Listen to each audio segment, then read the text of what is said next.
exclusively on ESPN Plus. UFC 313, Saturday. Reigning light heavyweight champion Alex Pereira defends his title against number one contender Magomed Ankalaev, and an explosive lightweight bout between Justin Gaethje and Rafael Pazzi. UFC 313, Saturday at 10 p.m. Eastern. Buy it on ESPNplus.com/PPV. This episode is brought to you by State Farm. From your morning podcast to your afternoon playlist, State Farm knows you personalize your entire day. And that's why State Farm helps you personalize your insurance with the State Farm Personal Price Plan. It offers coverage options that help protect what you care about most at an affordable price just for you. Like a good neighbor, State Farm is there. Prices vary by state. Options selected by customer. Availability and eligibility may vary. Hello everybody and welcome back to my podcast, Esme's Country Life. In today's episode, we're going to be talking about journaling because I have journaled every single adult day of my life. Basically, since I was 18, I've been keeping lots of different diaries, and I thought I would tell you how I'm able to keep track with it, because over the years I've had so many different ones that I've given up or I've only done a few days or that kind of thing. But before we begin, I just want to say a huge thank you to the sponsor of the podcast, Red Post. Red Post is an equestrian and country store based in the UK, but they also ship all over the world. And in today's podcast episode, I have actually been sent a little present by them. So let's have a look. You might be able to hear it before it comes into frame.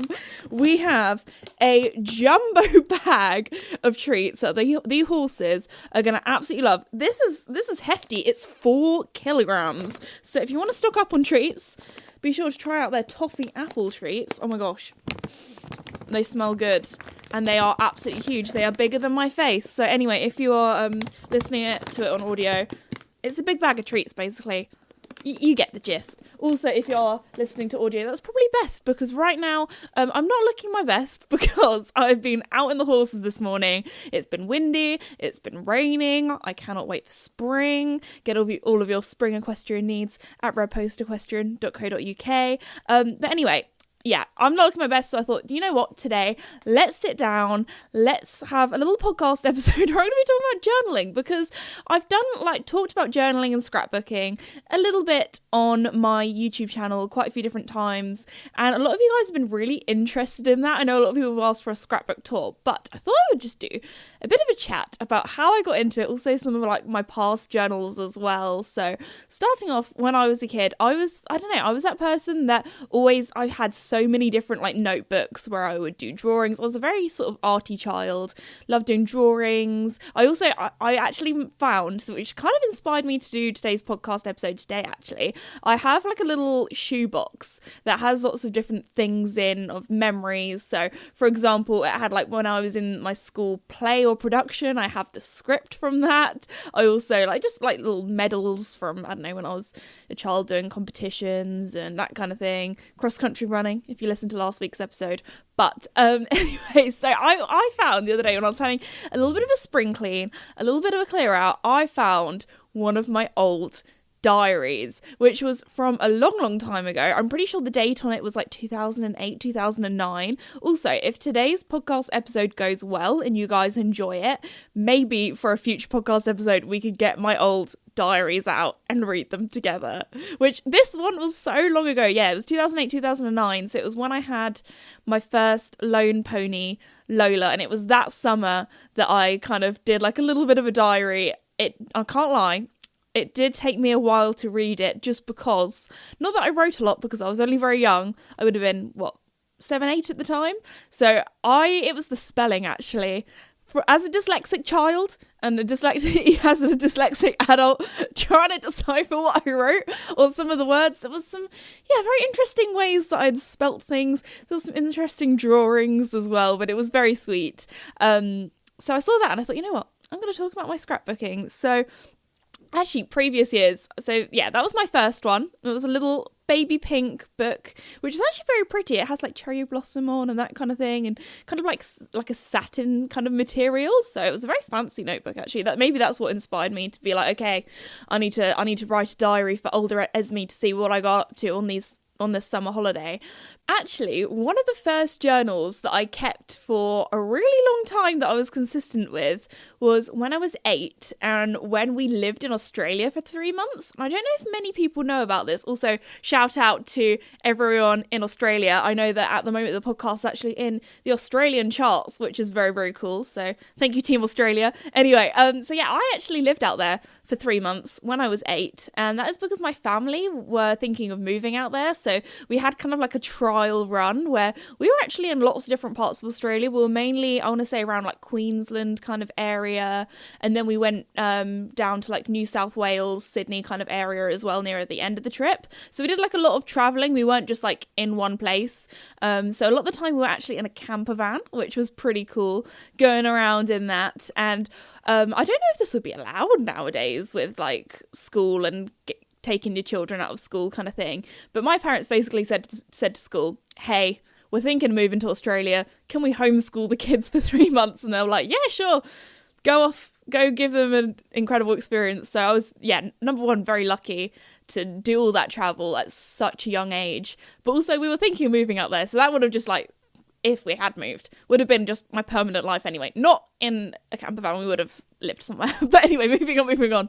So because we were out of school and being homeschooled for 3 months, the school was like, how about, I can't remember if the school came up with this idea, my local village primary school, or if it was my mum and dad, but they were like, please, can you get your children to write a diary entry each day to keep up their reading and writing of what they've been up to. And then we also wrote a little postcard to the school as well, which was very, very cute.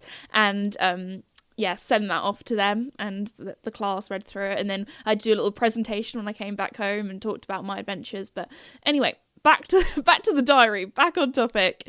I had a little diary entry each day. I would draw a picture of what we got up to, and also I wrote an entry of also what we got up to. And my mum, I remember her making me write in pencil, because at that age, and also being dyslexic, my spelling was not very good. So I remember I would do like a whole page of writing, and then anything that I spelt wrong I'd have to rub out and correct. And then my mum would have this list, and she would write down all the different words that I spelt incorrectly. And then as we were driving along in the car on these long car journeys, or not car journeys, camper van journeys, she would say to me like, oh, Esme, how do you spell this? Or we'd be like going on a walk in the bush or something like that, or the jungle, and she'd be like, oh, Esme, how do you spell this? And I'd just be like, oh my goodness. Anyway, I am a lot better at spelling now, so thanks, Mum, for helping me with my spelling. Also, a little fun fact that I still find so funny to this day. So my brother has always been the more academic child. He's always been very, very clever. So at this time I was 8, he would have been 6. So he's my younger brother. And I remember when he went back to school, the school being so shocked because he knew all of his times tables, because we'd done all these times tables on our long car journeys. And I was at the sort of stage where I think I was like learning the like harder ones, so like the 8s, the 6s, the 7s, that kind of thing. And I remember the teacher being so shocked that my brother like knew all of these times tables. So that's quite funny. But anyway, so yes, in that diary I remember drawing lots of different Australian creatures. So I've got some pictures of some kangaroos, some I was gonna say platypus, it's platypi, isn't it? Platypi, bush turkey. I remember there was this one bush turkey where we were staying at this place, and it would come up to our door every single day, and it was so cute. I also had one day which I got a tick stuck in my head. That was quite traumatic. We'd been on like a jungly kind of walk that day, and I remember it so vividly. I was on my little pink Nintendo DS Lite. I was playing Nintendogs, and it was actually quite funny because I couldn't on my DS I didn't know how to change the date and time. So anyway, it was UK time. So for some reason, my Nintendogs probably just thought I was playing with them in the middle of the night all the time. Anyway, I was playing on that, and then I remember feeling like a little bit itchy on my forehead, and then feeling this lump, and I thought, oh, is that like a new like mole or that kind of thing? So I went to my mum, and she was like, oh my gosh, that's a tick. Well, she didn't actually say it was a tick. She removed it and was like, told me what it was afterwards because she didn't want me to freak out. And I was like, oh, okay, that's a bit freaky. Anyway, so there's like lots of like, I'm trying to remember because obviously I was quite young at the time of some of the stories within that diary. But that was the first time where I had a diary that was very consistent, did it every single day. And when I went back to school, obviously my days weren't as interesting. I mean, each day was like more similar, so I kind of kept that as my Australia diary and never kind of picked up a new one after that. I think I did one when I had another one when I was in year 6, so my last year of school, where I was a bit more confident with obviously reading, writing, that kind of thing. And I remember every single day writing basically like my morning routine in this diary. So for some reason I used to have a chocolate milk every morning, which I don't know how healthy that is looking back on it, but it would be like, you know, the milk where you add like a little bit of powder. I think it would be mainly be milk, so not too bad. And I would like sit down, my little routine, I'd sit down and I'd watch the telly while drinking my chocolate milk. And I don't know why, but every single day in this diary entry, I would write down that I had my chocolate milk in the morning, which is so random. I can't actually remember when I last had a glass of chocolate milk. Anyway, I think I've replaced it to cups of tea now. Anyway, I do love a cup of tea in the morning. And then the next diary. So I actually did that for quite a while. I want to say I did that for 2-3 months. I managed to keep it up every day. I would just write a little bit of what I got up to at school, or what I got up to at the weekends with the ponies. So I would love to try and find that diary and see what that says and see what I actually wrote in it, apart from me having chocolate milk every morning. And I remember round the edge where I wrote kind of what I did each day. I remember because I started it at New Year's and I was like, I'm going to do it for the whole year. I'm going to do it, and then it didn't last, obviously. But I would draw like a little drawing around the edge of what we did. So like one day, I don't know, I'm trying to think, like if we went swimming, I would draw like little waves or like little goggles or that kind of thing around the border. So it wouldn't be like a proper picture. It would just be like a cute little border to do with that day. And then my next diary I had was, I'm going to call it the drama diary. I thought such main character having this. So I had this cute little diary. It was purple with mushrooms on, and it had a lock on it as well. So I was like, oh yes, I'm going to lock it up. It's going to have all my secrets in. Not that I had any secrets when I was, 13, 14. So I was in year 8 at school. And I remember it basically in this book, I would write all the drama that was happening at school. I'm trying to remember like some of the things that I wrote in here, but it would actually more be the mean girls saying mean stuff to me, and then I'll write down what they said in my diary. So if I can find that one, oh my gosh, I would have to change the names, but oh my goodness, that would be so funny for me to read back through, especially as I would actually be able to read what I've written, because I'd say my handwriting since that age and then onwards has always it's been pretty standard. You know, I found my handwriting. I remember when you'd be in primary school and like the biggest compliment if you like wrote something or someone looked at your work, it would be if somebody said, oh, you look like you have grown-ups handwriting. Oh my gosh, if someone said that to you, biggest compliment ever.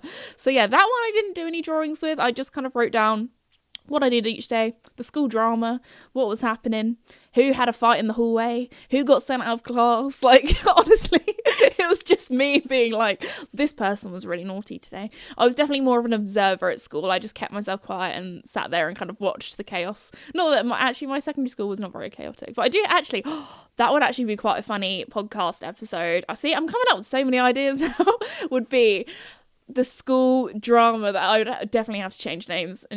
But like, I feel like every school, there's like a few like big stories or big drama that happens. I feel like that could be quite funny.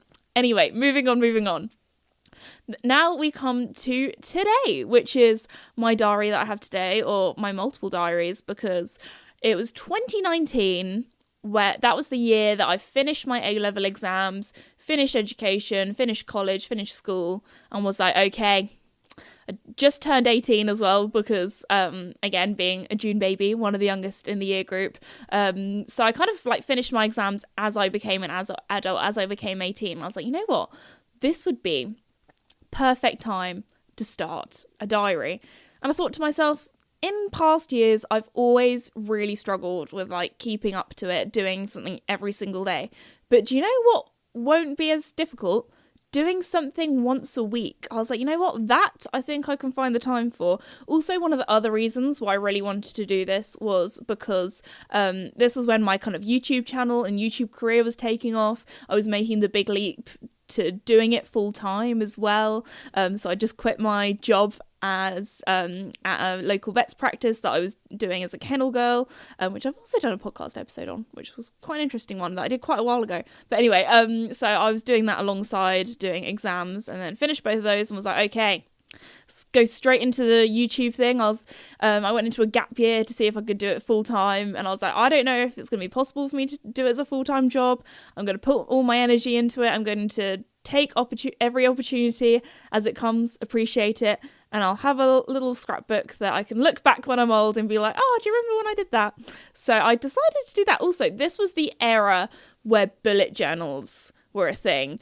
So I used to watch so many videos on YouTube of bullet journal YouTubers, and all they would do would be like setting up my January monthly spread, and I just found it the most satisfying thing. Where they would just like, you know, be setting out like a little January monthly spread. They'd have all the different washi tapes and highlighter pens and oh my gosh, it just looked so satisfying. And they'd just do like a little voiceover of them chatting away, of them doing their little journal. And I guess like I've always kind of kept a diary from throughout the whole of secondary school, but it was like a to-do list diary. It was like, okay, I've got to do my German homework, or actually I did German for 1 year. I don't know why that was a subject that came to my mind first. I have to do my geography homework or my chemistry homework or that kind of thing, which I'm not going to say really counts as a diary because that was just like a to-do list, but I guess it's kind of a diary. It's what I had to do each week. And I do actually have one of those diaries as well in adult life where it's like, okay, this video needs to go out today, or I need to edit this video for then, or oh, I'm going away and filming today. So it is good to have that as like I do love a good to-do list, like taking it off, highlighting it off and be like, oh yes, I have done that task again. It's like having a sticker chart as a kid. I loved that. Anyway, so I decided I was going to do my own little bullet journal. So if you want to know what my journal looks like, I don't actually have it with me, so it's for audio and visual listeners. I'm going to describe it to you. So it's not A4. A4 is the big one. It's the one smaller than that. So I want to say it's A5. It's an A5 journal, and it's a bullet journal, so it has a blank page with lots of little dots in. So I thought that would be better than kind of stripy, or not stripy, a lined journal. Come on now, it's me. Anyway, because I thought I'm going to draw some little pictures in. One of the things that I used to do was I would make like a little kind of collage. I would airdrop all of my photos to my computer, and then every week I would print out from our printer the photos that I wanted to print, and then I'll cut them out and put them in my journal. But then when I got older, I found out that you can get a little mini photo printer. Now, I do have one of those. The thing about those is, oh my goodness, like the actual printer, they're not that extortionate, but the printer paper, oh my gosh, that stuff is so expensive when you add it all up. So my best advice is if you're gonna go in and get yourself one of those, buy the printer paper when it is on sale, because it gets expensive, and buy the multi-packs as well because it works out cheaper per piece of paper. Anyway, so what I would normally do, I try to do like a little bullet journal where I would be like, oh, I've read this many pages of my book, or I've ridden the horses this day, or that kind of thing, like where you would tick off like each kind of like task, or do like a little line for like how many hours sleep you had, that kind of stuff. For bullet journals, not for me. I cannot keep up with them. If you love doing that, that's fine, you do you, but for me and my life, I do not have the time for that. So what I would do is each week I would do like a double page spread, and I would like write the day, and then I would write a few little kind of, I start off with bullet points. I kind of do like maybe 3 sentences of what I did, like, oh, this morning I recorded a podcast episode, and then I did some pole work with the horses, and then in the evening me and my friends went out for dinner, like that kind of thing. It's not like a huge like, today I'm feeling super emotional because I'm just feeling sad because it's raining out. It's not like that kind of thing. It's not like a sort of diary where it's super like deep or how I'm feeling or that kind of thing. It's more just like this is what I did today. So technically, ever since I've been 18, I can tell you what I've done every single day of my life, which is actually quite wild when you think about it. I mean, I couldn't tell you off the top of my head. If you said, Esme, 15th of January 2021, what did you do? I would not be able to tell you. But if I went over to my little scrapbooks, I'd be able to open it up and tell you that I was probably at home in lockdown, filming videos of the horses on a very cold, rainy day. And yeah, that's probably what I did, staying at home. But I'm actually so glad that I did keep a scrapbook, because even like things like that, like when I'm older, I'll be like, cool, I can't actually really remember what I did in lockdown. I probably just, rode the horse and stayed at home all the time. But actually I'll be able to see, on that particular day, me and my friends, we Zoom called and played Among Us, or like something random like that, and be like, actually I remember doing that. That was so funny. Or just like little things like that. I often quite like to write down like things that made me smile, or certain conversations that I have with people, or I don't know, just like little things like that make me happy. Like, for example, I quite like to write down like what books I'm reading or what TV shows I'm reading, because even though that seems so silly, looking back on it, it's actually quite interesting to see like what I was doing with my free time back then. So yes, so what I quite like to do for my double page is, I write a little bit in kind of like random kind of places, and then around it I used to do drawings, and now I've got to the stage where I've kind of realised, like looking back at my old ones, that my drawings, they're not that great. Maybe I'm being hard on myself, so I kind of have like a colour theme for each week. I don't do this on purpose, like just at the end of the week I'm like, if I think of a colour for that week, what do I think of? For example, if I wore a lot of blue on my horses, then maybe, or like chose a blue saddle pad, or if I'm looking in the photos and maybe I'm wearing a blue top or that kind of thing, I'm like, this is going to be the blue week. So I have lots of scrap paper that I am like a little trash monster. I think that's like a little rubbish creature. I don't know, that's the best way to describe it, because whenever we go somewhere and there's like, a free leaflet or map or that kind of thing, you best believe I'm like, can I keep that for my scrapbook, please? Like, I have so many like bits of paper or bits that basically people would think of as rubbish or that kind of thing, and I like to keep it and I put it in my scrapbook. It's quite fun to like stick bits in, like if I go to the cinema I get like a little cinema ticket or that kind of thing. I love, but also even if I don't want to use that for my actual scrapbook, sometimes just like, there's maybe like a little blue bit on that map, I'll put that in my, I can use it kind of as like a little cute piece of paper. And stickers, I love a good sticker. I have these stickers and I think they look really cute. They look like real like plants. I think that's the best way to describe it. And they have like a clear background, so it almost looks like you've got like dried flowers that you've stuck into your scrapbook when actually they're stickers. And oh my gosh, I just think it makes it look so cute. I also quite like my scrapbooks to look rather messy as well. It doesn't have to look picture perfect, almost like like a collage or lots of bits of scrap paper, stick it all in along with my photos as well. And I don't know, I think one of the reasons why I love doing my scrapbook is I'm quite a nostalgic person, if you couldn't tell. Like I've always loved like documenting things. I mean, I've been doing social media for a very long time. I started YouTube before it was, or like social media before it was like a cool or the kind of thing to do. Like I've literally started YouTube as video diaries with my horses to kind of track our progress, and I'm so grateful that I did that, because especially now we've sadly lost Mickey, it's so nice now when I miss him to go back and look at videos of him, which I don't know if that's really sad or not, but I think it's very sweet. And I kind of like it to look back on memories and how my life has changed as well. It's quite interesting seeing that. But also one of the other reasons why I really like it is because when I was doing like A-levels, exams, school, that kind of things, I was that girl that had 2 pencil cases. I had one for like my scientific calculator, my ruler, my pens, my eraser, like all that kind of stuff. And then I had one for my gel pens, for my pastel highlighters. Like I was that person. And I was like, now the job that I do, like so much of it is on a computer or online or at a screen. I was like, I kind of miss having something real. I mean, not that it's not real, but you know what I mean? Something in the real world that I can hold, that I can look through, especially as like with your phone. Like I know that you can, I've like all of my photos I'm very good at backing up. Also, this is your reminder that if you haven't backed up your phone lately, go and back up your phone in case your phone breaks or gets lost or anything like that. Back it up, don't lose your photos, don't lose your memories. Anyway, sorry, that was quite passionate there. There was one time a few years ago where I thought I almost lost all my photos because my phone ran out of storage and went a little bit cray. Anyway, so that's another reason why I quite like to have it, is because so many of my memories are kind of in the digital world. I thought it'd be quite nice to have something that I can actually look through and that kind of thing. I think one of the other reasons why I really enjoy having my scrapbook, especially when it's the winter, it's feeling grey, you feel like, oh, I haven't really done that much recently.